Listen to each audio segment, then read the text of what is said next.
everyone, welcome back to our channel Login Ed. In this video, I will guide you through how to log into Unity Bank account. For that, first of all, open any browser you have on your device. For now, I am using Chrome. Then, on the address bar, search for unitybank.com. Once the official website is open, on the left side you will see this login form. If you do not have this form, then simply click on this login button on the right side of your screen. Then your login page will be opened. You just have to fill out this form to log into your account. First of all, enter your username. Then enter your password.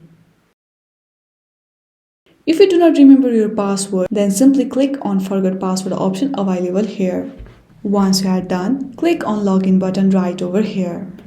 If you want to log into your business account, then you just have to click on Business Login and fill out the form.